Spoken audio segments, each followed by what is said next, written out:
우리가 보통 1년 아니면 2년에 한 번씩은 꼭 자동차 검사소에 가잖아요.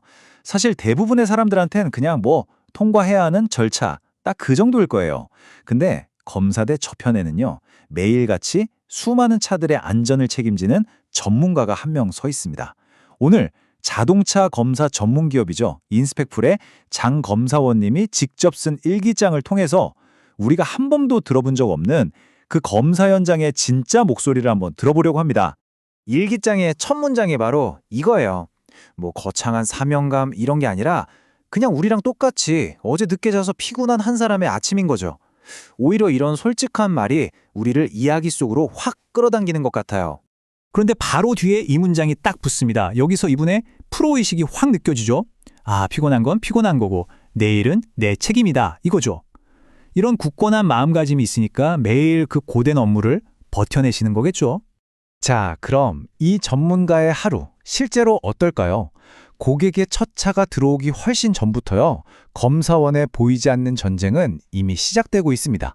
장거리 출퇴근은 뭐 기본이고요. 한여름에 아스팔트 위에서 뿜어져 나오는 그 30도 넘는 열기.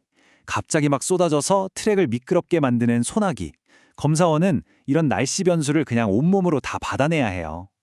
근데 진짜 의외인 게 뭔지 아세요? 차라리 쉴 틈 없이 바쁜 게 낫대요. 어중간하게 한가한 날 있죠. 잊을만 하면 차 한 대 들어오고 이런 불규칙한 흐름이 사람을 정신적으로 더 지치게 만든다고 하네요. 어느 직장에나 이런 징크스 하나씩은 있잖아요. 검사서도 마찬가지였어요. 누가 무심코 오늘 한가하네 이 말을 하는 순간 거짓말처럼 차들이 막 밀려온다는 거죠. 그래서 장 검사원님은 이 말을 금기어로 정해놨다고 합니다. 이런 소소한 얘기 들으니까 현장 분위기가 더 생생하게 느껴지네요. 자, 이제 이야기의 진짜 핵심으로 한번 들어가 볼게요. 모든 전문가들이 부딪히는 문제죠. 바로 책에 쓰인 원칙과 현장의 현실, 그 사이에서 겪는 깊은 딜레마에 대한 이야기입니다. 상황은 아주 간단해요. 멀쩡해 보이는 신형 스포티지 한 대가 들어왔습니다. 근데 자세히 보니까 번호판 비추는 작은 전구 하나가 딱 꺼져 있는 거예요. 이게 뭐 대수냐 싶을 수 있는 작은 문제인데 이 앞에서 검사원은 아주 복잡한 고민에 빠지기 시작합니다. 자, 여기 한번 보시죠. 검사원의 선택지는 두 가지예요. 규정대로만 따지면 당연히 불합격이죠. 차주분한테 정비소 가서 고치고 다시 오세요 해야 합니다. 근데 현실에선 많은 검사원들이 그냥 자기 공구함에서 전구 꺼내서 직접 갈아주고 합격 처리를 해준다는 거예요. 고객 시간 뺏기 싫고 번거롭게 하기 싫으니까요. 근데 꼭 기억해야 할 건 이게 검사원의 의무가 아니라 선이라는 점입니다. 바로 이 지점에서 장 검사원님은 스스로에게 근본적인 질문을 던지는 거예요. 아니, 고작 이 작은 전구 하나 때문에 고객을 돌려보내는 게 과연 자동차 검사의 본질에 맞는 일일까? 이게 진짜 안전을 위한 건지 아니면 그냥 부적 합률이라는 숫자를 높이기 위한 형식적인 절차는 아닌지 말이죠. 이 고민은 결국 자동차 검사란 대체 무엇인가? 라는 더 큰 질문으로 이어집니다. 그냥 합격, 불합격 도장 찍어주는 거? 그 이상의 의미는 없는 걸까요? 이분의 생각은 확고해요. 이런 사소한 문제는 진짜 안전이랑은 거리가 멀다는 거죠.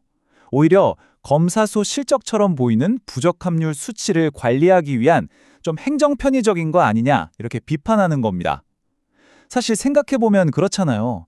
오늘 검사 합격했어도 검사소 문 나서는 순간 전구가 나갈 수도 있는 거니까요. 그럼 검사의 진짜 목적은 뭘까요? 장 검사원님 일기장에는 이렇게 딱 정의돼 있어요. 검사라는 건 통제된 환경 안에서 일부러 차에 더 높은 부하를 걸어보는 과정이다. 이걸 통해서 지금 당장은 멀쩡해 보여도 언젠가 도로 위에서 문제를 일으킬 수 있는 약한 고리를 미리 찾아서 없애는 것. 그게 바로 검사의 핵심이라는 겁니다. 그래서 혹시라도 검사 받다가 차에 문제가 생기잖아요? 절대 당황할 필요가 없어요. 그건 검사 때문에 고장난 게 아니라 이미 시한폭탄처럼 도로를 달리고 있던 내 차의 결함을 안전한 곳에서 발견한 거니까요. 오히려 끔찍한 사고를 미리 막아준 정말 다행인 순간인 셈이죠. 근데 검사의 이런 중요한 역할에도 불구하고요. 검사원들은 때로 자동차 기술이랑은 전혀 상관없는 어려움에 부딪힙니다. 바로 사람에게서 오는 오해와 상처, 우리가 흔히 말하는 감정노동의 문제죠. 뭐 검사 끝나고 내비게이션이나 오디오가 안 된다는 항의는 종종 있는 일이라고 해요. 그런데 장검사원님 일기장에 적힌 가장 잊을 수 없는 오해는 바로 이거였습니다. 쌀 배달 트럭 차주가 검사를 마치고 돌아갔다가 다시 찾아와서는 차에 실어뒀던 쌀 한 포대가 없어졌다고 주장한 사건이에요. 그때 심정이 이 한 문장에 다 녹아있는 것 같아요. 적은 월급 받으면서 자부심 하나로 묵묵히 일해왔는데 도둑이라는 누명을 쓴 거잖아요.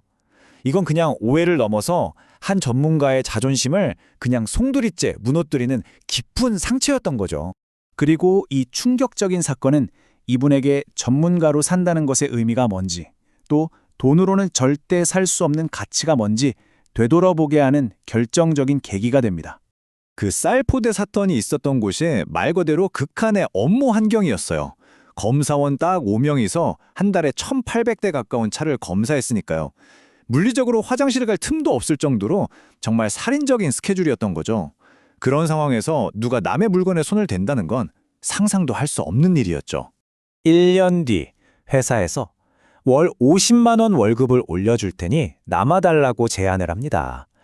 당시 상황에서는 절대 무시할 수 없는 정말 큰 금액이었어요. 하지만 그는 그 제안을 거절하고 미련 없이 그곳을 떠났습니다.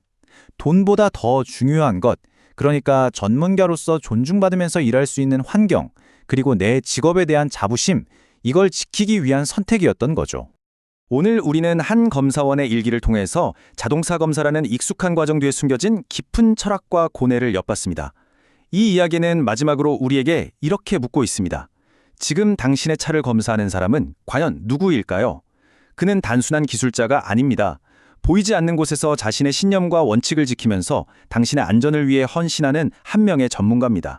그리고 바로 이런 전문가 정신이야말로 저희 인스펙불이 가장 소중하게 생각하는 핵심 가치이기도 합니다.